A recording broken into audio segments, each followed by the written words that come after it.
Before the blade ever touched the neck of the woman France had come to despise, her fate had already been sealed. Ending her life wasn't enough. Her identity had to be erased, turned into a public spectacle. Marie Antoinette, once radiant Archduchess of Austria, who had lit up Versailles with laughter, was now forced to walk backward from splendor to the rough cart of the condemned. Early August 1793, Paris still silent under dawn, she was ripped from her family, torn from her children, and carried to the Concierge. No queen remained, only prisoner number 280. Rats, stone walls, and 2 guards became her new court. Every move recorded, every dignity blocked. The hours melted with the constant drip from ceilings, mingling with muffled whispers of other prisoners awaiting the guillotine. Only one memory refused to fade: her son Louis Charles. A month earlier, revolutionaries stormed his room. Marionette threw herself over him, pleading, "He's only a child." Her cries meant nothing. The guards tore him away. That night, something inside her cracked, not the queen, but the mother. She kept a tiny portrait and a lock of his hair hidden in her corset, a relic of warmth in a frozen world. Her only comfort came from Rosalie Lelaire, a servant, who later revealed Marionette only broke down speaking of her children. In the cell, stripped of all but her humanity, Marionette bent her pain into defiance. She learned to move slowly, speak softly, show no fear. Sometimes, staring at a candle's flame, she replayed her life. Grand balls, embroidered gowns, her children, the swelling resentment beyond Versailles. Time passed with no clocks, only the thud of guard boots and distant Seine murmurs. For 76 days, she was stripped of everything human, yet from that stripping emerged a quiet, sacred composure. October arrived. The cell door opened, not for her children this time, but to take her to trial. Led through Concierge corridors by armed soldiers, she wore the same black dress used to mourn her executed husband. Shadows of spectators peered from corners, some spitting insults, others starring. The revolutionary tribunal, crowded, resembled a stage. Flickering torches lit rigid judge faces. On a plain wooden bench, Marionette sat, thin, pale, ghost-like, dignity intact. Prosecutor Anton Quentin Fouquier Tinville began his performance, accusations dripping with malice, treason, conspiring with foreign enemies, wasting money, corrupting morals. The crowd roared, jeered, fed on scandal. Then the accusation that froze the room: incest with her own son. A chilling silence fell. Little Louis Charles, torn from her arms, had been coerced into repeating false confessions. Marionette seemed carved from stone. Then she rose, addressing the mothers present. "I appeal to all the mothers who are here." A wave rippled through the crowd. Murmurs, gasps, tears. For an instant, the monstrous caricature vanished. A mother torn from her child, humiliated beyond comprehension, stood revealed. Tinville, furious, continued the trial. Over 2 days, the proceedings, scripted and cruel, reached their inevitable end. Guilty of high treason. Death by guillotine, Marionette whispered, "What more could I add?" and returned to her cell. Night fell over Paris, thick with icy fog. She had slept a few minutes on the table where her unread letter lay. Rosalie offered her broth. Marionette refused. "I need nothing more, my child. Everything is finished for me." She watched shadows dance, wrote a final letter to her sister-in-law, Madame Elizabeth, forgiving and caring for her son. Revolutionaries later seized this letter, burying it in archives for decades. At dawn, guards arrived. "It is time." 3 men entered: a clerk, a National Guard officer, and executioner Charles Henry Sanson with assistants. They demanded she change. Behind a poor screen, she donned a rough white linen gown, stripped of silk, jewels, and memory. Her hair, once blonde, bleached and pale, was cut without protest. Hands bound, her dignity remained unbroken. Marionette walked the Concierge corridors toward the cart, her presence commanding quiet. She mounted the wooden wagon, pulled by horses, wrists still bound. The cold air bit at her skin. She whispered to Rosalie, "Now my peace begins." Through Paris streets, insults flew. She remained motionless, upright, silent, her composure unnerving. Market women observed, muttering, "She doesn't look afraid. Perhaps she has nothing left to lose."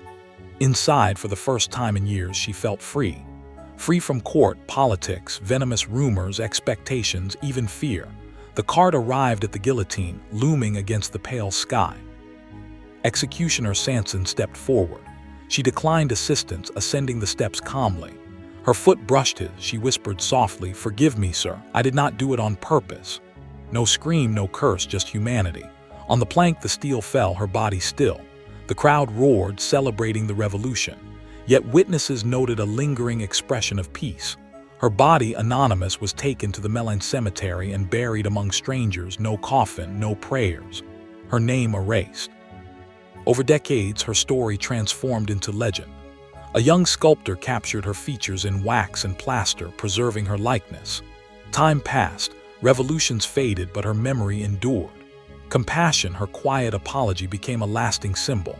Though the guillotine claimed her life, her dignity, her spirit remained unbroken. Marie Antoinette, blamed, humiliated, stripped of all, rose in her final moment above hatred, claiming a throne no blade could touch.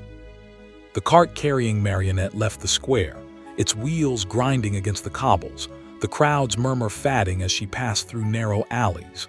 She remained silent, her posture erect, her gaze forward, as though her mind were already elsewhere, beyond the city, beyond the reach of human cruelty. The wind tugged at her plain gown, yet she did not adjust it. She was stripped of everything, yet the last remnants of self-possession clung to her like armor.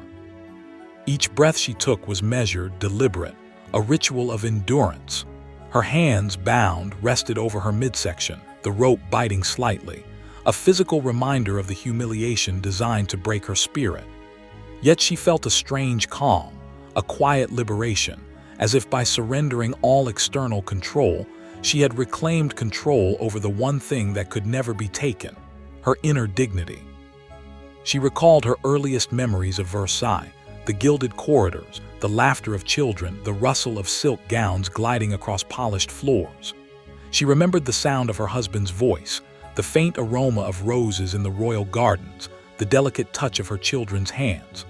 Those memories were not mere recollections. They were a lifeline, a tether to the part of herself that no revolution could sever. Each image, each sound, each scent reinforced her humanity, reminding her that though she was being treated as a symbol of corruption, a target of hatred, she remained a mother, a woman, a human being. The cart came to a halt outside the Melun cemetery gates, the earth beneath soft and uneven. Marie Antoinette was lowered carefully, her feet touching the soil that would receive her body alongside countless others, nameless, unclaimed, lost to history. Her eyes scanned the crowd once more, but instead of hatred or fear, she found a strange detachment. The guillotine was gone, the spectacle concluded, yet the weight of her ordeal lingered like a shadow she could never fully shake. Marie Antoinette's thoughts returned to her children, especially Louis Charles. The image of his small, frightened face haunted her. She imagined him growing up in a world devoid of her protection, forced to navigate cruelty and false narratives. She prayed silently, not for her own release but for their safety and understanding, that they might one day know the truth, that they might inherit a world less cruel than the one she was leaving behind. Her motherly instincts, undiminished even by the extremity of her suffering, remained her guiding light. The guards began their work, preparing the ground for burial. Marie Antoinette observed every movement, every detail, cataloging the scene not with fear but with detached awareness. The earth was cold, damp, unwelcoming. She was lowered gently into the shallow grave, the rough soil pressing against her gown. There was no ceremony, no final rites, only the silent acknowledgement of mortality. Yet even in this act of anonymity, she felt a quiet triumph. The revolution could claim her body, erase her name, strip her of rank, title, and memory, but it could not touch the essence of her courage, her grace, her unyielding humanity. As the soil covered her, Marie Antoinette's mind drifted to reflections on justice, power, and mortality. She considered the cruelty of man when unchecked, the fragility of reputation, the fleeting nature of privilege. The guillotine, a symbol of both justice and terror, had taken many lives, yet in its indiscriminate efficiency, it had also revealed the enduring strength of those who faced it with courage.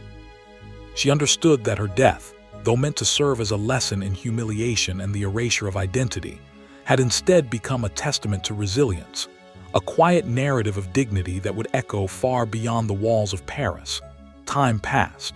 The cemetery, silent and unyielding, held her body alongside thousands of others, nameless, faceless, yet immortalized in the memories of those who had witnessed her final moments and in the records of history that would eventually recognize her story.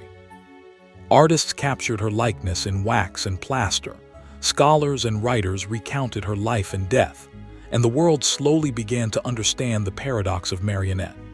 A queen stripped of all external power, yet endowed in her final hours with a strength and dignity no force could diminish. The acts of forgiveness she extended, even to those complicit in her demise, became symbolic.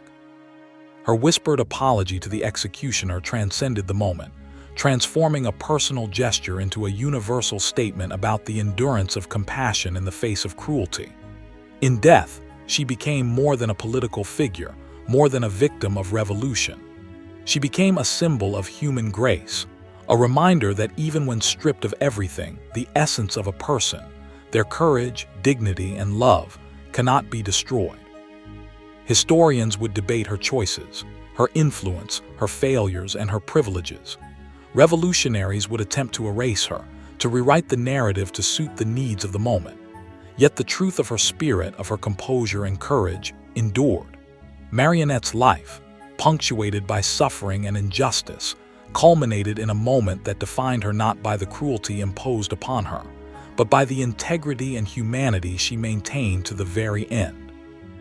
Even centuries later, her story serves as a reminder of the enduring power of dignity, the quiet strength found in acceptance of fate, and the ways in which human compassion can survive even in the harshest of trials. Though empires fell, regimes may rise and crumble, and names may be erased, Marie Antoinette's legacy remained. Her life and death became more than history. They became a lesson in courage, a testament to the resilience of the human spirit, and a beacon of grace in a world that often equates power with cruelty. Through the centuries, the memory of Marie Antoinette, the mother, the queen, the human being, would inspire artists, writers, and historians alike. Her life's tragedy became a narrative of endurance. The quiet moments before her death, her composed acceptance, her whispered apology, all crystallized into legend. Though she was buried anonymously, her spirit, her dignity, and the moral courage she exhibited in the face of unimaginable cruelty transcended the grave, reaching across generations.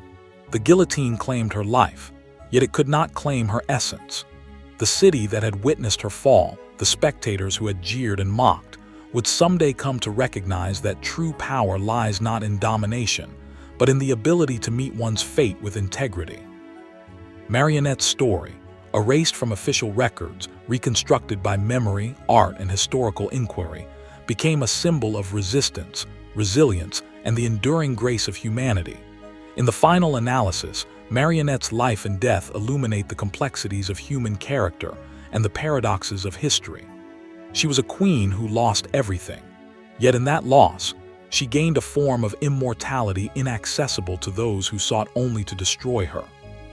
Her dignity, unbroken in the face of annihilation, provides a timeless lesson that while rulers may fall, regimes may rise and crumble, and names may be erased, the essence of virtue, courage, and compassion endures beyond the confines of mortality, beyond the reach of hatred, beyond the passage of time.